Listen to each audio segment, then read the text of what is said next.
Hey everyone, Travis here. Week 6 of the LCS, joined by Reginald, TSM owner, manager, coach, former player. How's it going, Reginald?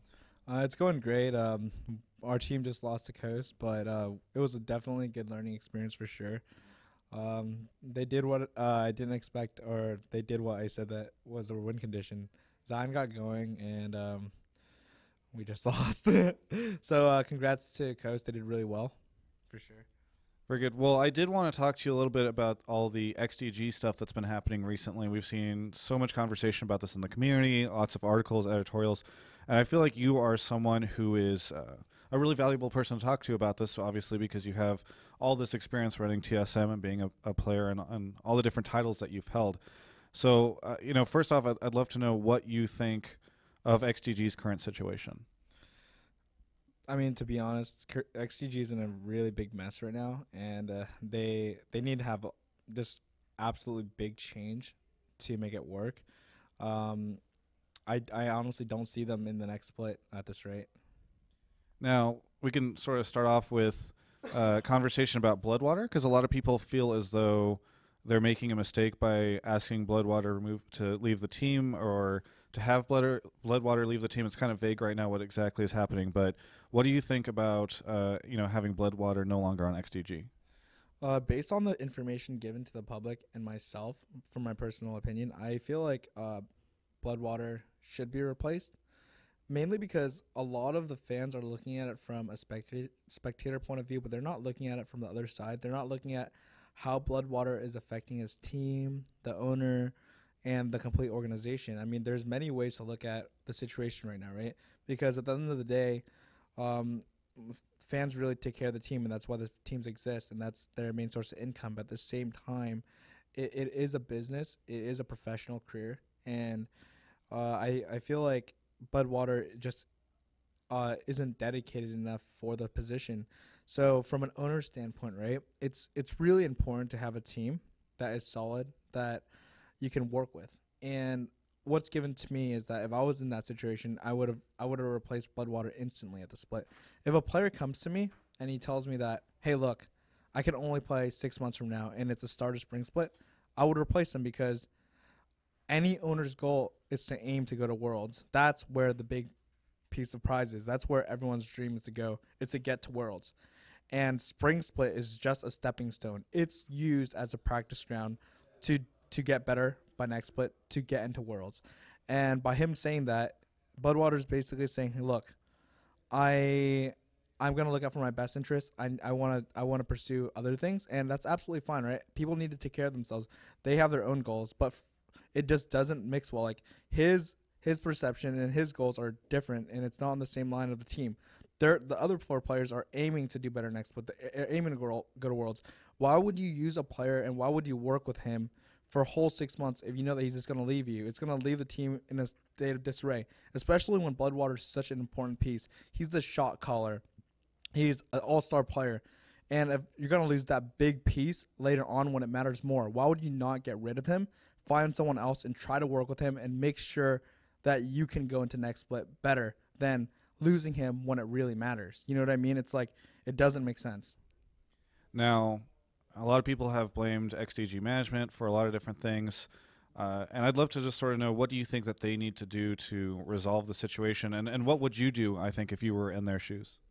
So I think it's a huge misconception. So right now, right, all the spectators are like, XCG did excellent last year. They were top three. They went to Worlds. They did amazing. Why is their organization turned to shit? And that's the honest opinion of the general public. Like, this new owner made this. They're basically piecing it together. Like, okay, XCG did phenomenal last season. They kicked ass. Everything was right for them. They are an eighth place team to a third place team. How did that happen? And why are they a last place team right now? So I'll let you guys know, and I'll tell you guys why that happened. XCG, they're all really good players. Don't get me wrong. Even Zuna himself, like, everyone gives him way too much crap for how actually good he is, right? So, first off, I'm going to tell you guys the story of why XCG did really well last split. So, XCG came into last split really strong, and they came from an 8th place team to a 3rd place team because their mid lane synergy was really well with Xmithy.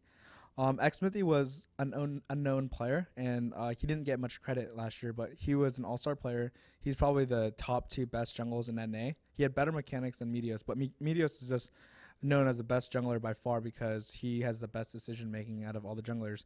But Xmithy pretty much carried MindCloud and Vulcan into skyrocketing into 3rd place, and that's not the only interesting story. They got to 3rd place. They went to Worlds with very little practice. When I was talking to them last split, they were only practicing 4 days a week for around 5 to 6 hours a day. And when I was playing on TSM, when I was asking about CLG's practice schedule, you know how many days they practice, Travis? I think it was quite a few. They practice 6 days, and if they lose, they practice 7 days. So how did XDG accomplish so much for practicing very little?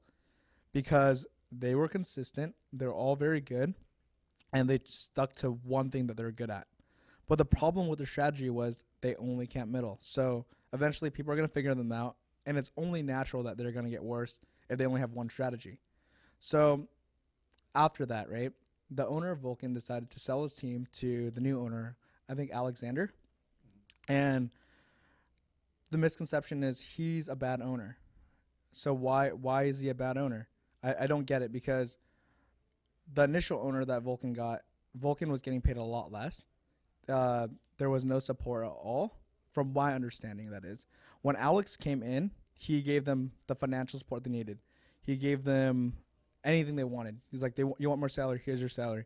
You want support? Here's the support. Basically, it's just a business adventure for the new owner. The same thing. The original owner had nothing to do with LoL. He managed the finances. The same owner went in and managed finances. So why did Vulcan fall apart? I think the biggest contributing factor is that really the roster change. And from my understanding, the roster changes were because the players wanted that. And the owner, like, if you're an owner, if you don't know anything about the game and your players propose to you, like, I think this is the best for you, what are you going to say? You're obviously going to say, okay, sure. If you think that's the best for the team, yes, I'm here to provide you with any support you need, whatever you need, as long as you guys can perform. And last LCS season is not the same as this LCS season. Last LCS season, everyone was dicking around. No one was taking it seriously, and everyone got stomped. C9 went in, and they demolished everyone. Their record was 25-3. Everyone got stomped. This season, all the scores are a lot closer. You look at LCS Europe, right? I think everyone scores really close. You look at NALCS, it's a lot closer than before. Why? Because every single team is now seeing that they need to put the dedication in, they need to put the time in, and they need to work hard. Like, every single team is only getting better, and XDG is falling behind. I don't know what their practice schedule is right now, but if they're keeping up with their last practice schedule, it just doesn't make sense. So I think I went on too far, but to answer your question of what I would do with XDG, right now, they're most likely going to get relegated. And there's a couple options to go about it, right? There's the option of just replacing all the weak players or finding a strategy around it. What I would definitely do is move Zuna back to AD carry or look for a better one. If there are any out there, I'm not sure. I would definitely move Xmithy back to jungle, and I would go back to the old strat, what worked for them. And for Bloodwater's case, as an owner, I would try to work out a deal with them, try to motivate him to play until the next world ends. But if he's not dedicated to play until the next season, then you just have to replace that player, because, you know, like, what's the point of weakening your roster for the next split when it really matters? You know, Reggie, I do want to sort of ask you about what you think of the community feedback to a lot of this. I think overall, a big lesson to learn from this is that the fans really need to try to see it from both perspectives, mainly because what the fans essentially are doing is they're really pushing the NA scene back, right? NA is never going to be as good as the Korean scene as our fans wish if we're not adopting a really solid structure and we're not being serious with our team. If anything, in XTG's case, the owner was just way too nice to the players. He essentially replaced an old owner that was playing them less, kept the exact same structure, did everything the same, and their team just underperformed. Like, when he made that change, he didn't just kick Bloodwater out of the blue. He tried to make the best decision for his team, right? If the fans want the NA scene to improve, they need to look at it from both perspectives, and they need to really just try to think on the same level as everyone, and really look at the bigger picture. Like, how can we make changes to make the NA scene better? It's there's a bigger picture to all of this, right? And what's really important is how do we elevate the NA scene to be as good as the Korean scene? Like, you look at the Korean scene, they're a lot more strict. If a player messes around, they get kicked. They get kicked instantly. There's always someone behind their back, right? So, but if anything, like, you look at the NA scene, oh my God, you replaced this player. Like, what's going on? Like, why are you doing this? Like, that was a dumb decision. Like, people get just so much flack for replacing players. Like, I know so many players right now on teams that are outdated that just don't get kicked. And why? Because it's really important to those fans to have personalities. It's really important to all the NA fans to have personalities, likable people, or else they won't have any backing at all. It's not about winning an NA, literally, but what TSM is trying to adopt is we're being a lot more serious. We're all about winning. Like, you look at TSM, like, how many hours do you actually see Odd One or anyone, or Odd One or Dire or Bjergsen or anyone stream compared to last year? Right. How often do you see a stream? We don't stream because we want to win, and every single team needs to adapt that. We need to win. If my dream is for NA to be on the same level as Korea, and for that to happen, all the owners need to be on the same page, all the fans need to be on the same page, and they really need to back the winner. They need to push improvement. They need to push structure.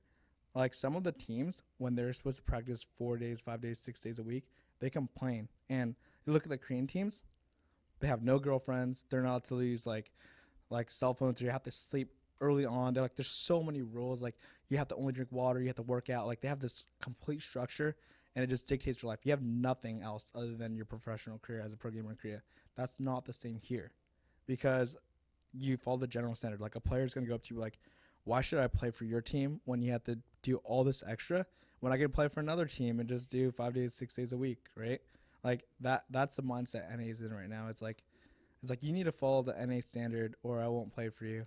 It's a lot about that, and it's a lot about politics, right? But the big thing is people aren't on the same page. Fans aren't on the same page. Other owners aren't on the same page, and that's going to take time. And fans need to accept that. Like, for example, to be honest, the owner of XDG didn't deserve all that, but he got it anyways. Like, they don't even know the situation, but they're just going to straight up blame the owner. Like, it could very well be the player's fault for not dedicating themselves and making a bad roster change. Because honestly, you can, like, it's really obvious.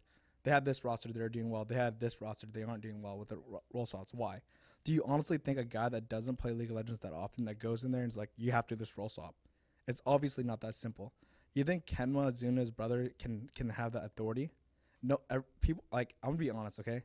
I respect him. I think he is a coach, and I respect him. But the community thinks he's a joke. Other people think he's a joke because of what he does. And do people really think that he has the type of influence to just straight up tell someone to roll swap and they have to roll swap? No, it's really obvious that that decision was up to the players to decide. They felt like that was the best decision on the team. Every single player on the team, that's why they did that. And they're not taking the fault for that. All the blame is shifted on the owner that didn't do anything wrong, that only supported them more, that only gave them more. And he was just way too nice to them. He gave them all the autonomy they wanted, and they messed it up. Now they're about to get relegated because they weren't serious. All right, Reggie, I just want to say thank you for your insight. Do you have anything that you'd like to say here at the end? I mean, I just wish the best of luck for XDG's roster. I know they're going through a tough situation right now. I know the owner's getting a lot of flack right now that he doesn't deserve. So I just wish the best of luck for them. Personally, I know all the guys. I've seen their face for the last year and a half. I think that they need to really step it up to be the next LCS, but I definitely wish them the best of luck. I really want to see the next split, but who knows? If LMQ gets into the split, it might just better the NA scene overall. Well, thank you so much again. You can check out the rest of our coverage of the LCS and more at ongamers.com.